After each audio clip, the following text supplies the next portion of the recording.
I believe I used to medicate myself. I'm like 7 years sober now, but I think I used to medicate myself to get away from that intense dude that like was constantly never satisfied all the time. So I don't know. I think there was something like that. Also, 10, 20, 30 years ago, we definitely had different relationships with alcohol and substances than maybe today. I don't know. The narrative of the hard drinking alpha male on the movie screen was crazy. I mean, that was all through the 60s and 70s and 80s. Now I look at it and it just makes me laugh because there's nothing hardcore about, drinking your sorrows away at the end of a day. But Right. again, that was planted too. I'm bouncing around to a bunch of different points here. But it's definitely interesting to think about some of the things you're saying. And I agree that men will set up these scenarios to test ourselves. But I could argue that I had some of that. I mean, I had to go to Boston alone. I got tested in a fraternity, kind of. Maybe I wasn't left in the middle of the wilderness, but maybe I was constantly looking for more tests too. Have you ever thought about that? Even if you had the initiation ritual, maybe you have to continue to be initiated. Have you ever thought about that? Yeah, I mean, yes. What I will say is there are some core elements to initiation that generally the initiation practices in frat houses don't include. And then the one piece, there's two pieces that I'll just hone in on specifically because I see this all the time, right? Guys come out to our work and they're like, well, but I was in a frat and I've gone through some initiation in a frat house. It's like, well, hold on, but that's missing some very core elements of what happens in initiation and has always happened in initiation historically. The main piece being real elders, right? Real elders, not guys that are like 2 or 3 years older than you or 5 years older than you, guys that are like 50 years older than you, 40 years older than you, 30 years older than you.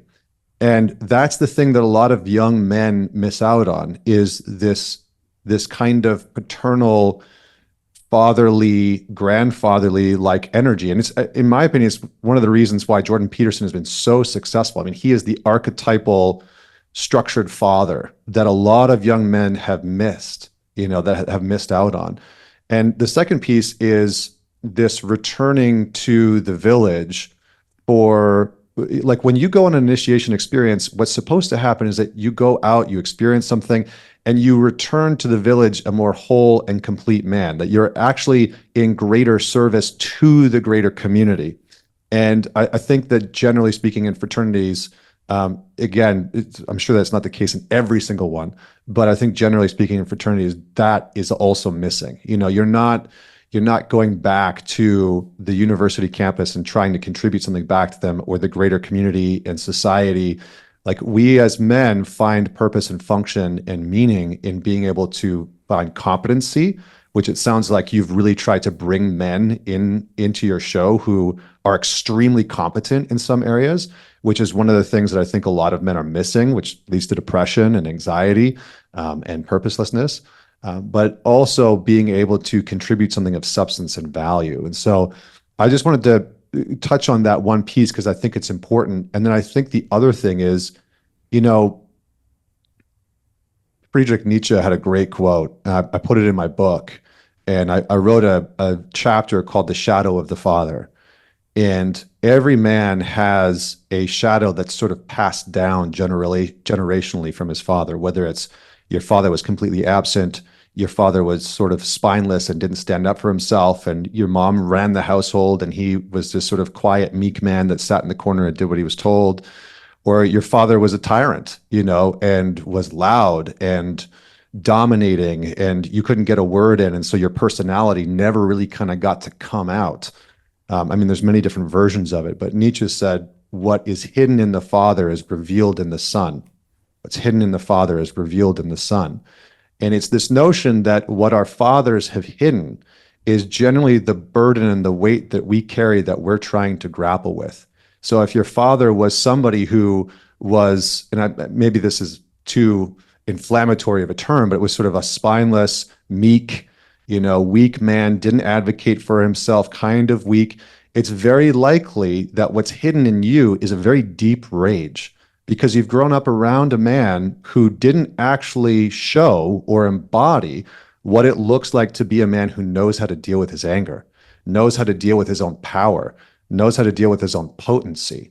And so part of our work as men is to sift through the kind of masculine baggage that's been handed down from our fathers or our grandfathers, whether that's, absent or rage or whatever it is, and be able to assimilate a more robust version of masculinity for ourselves.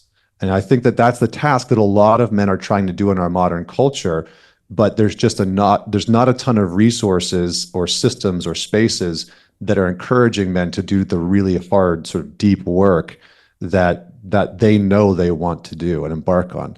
And the last piece is facing the shadow, right? What you were talking about is like there was this shadow inside of you, much like there was a shadow inside of me that was reckless and out of control and self-destructive and chaotic, and that's what a lot of young men are contending with, regardless of what society says. A lot of young men are contending with a part of themselves that is just wild, and it's not a bad thing. It can be extremely necessary for our culture and our civilizations in order to survive. But we've demonized what Robert Bly called the wild man within. We've demonized the wild man. We've locked him up. And what we've told men culturally and socially is, if you have any problems in your life, it's because you're not being vulnerable enough. And so you just need to be more vulnerable.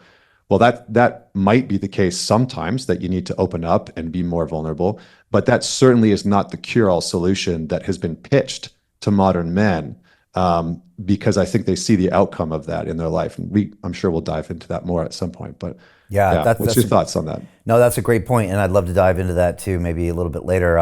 I agree. Look, there's definitely a time to be vulnerable, but it's definitely not the cure-all solution. And sometimes it can be the wrong result for people, and the feedback they get will be the wrong thing.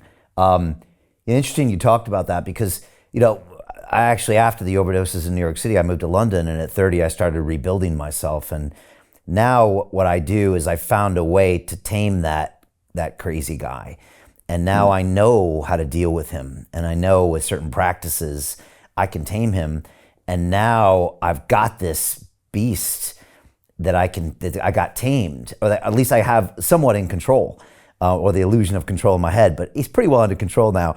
Otherwise I would know about it. But in that sense, that's extremely valuable. I always used to tell people, like, when you look at an addict or somebody with that personality, if you can control that can be very, very powerful, because an addict will walk 20 miles in the snow to get a drink. There's a lot of power there if you can find a way to deal with that.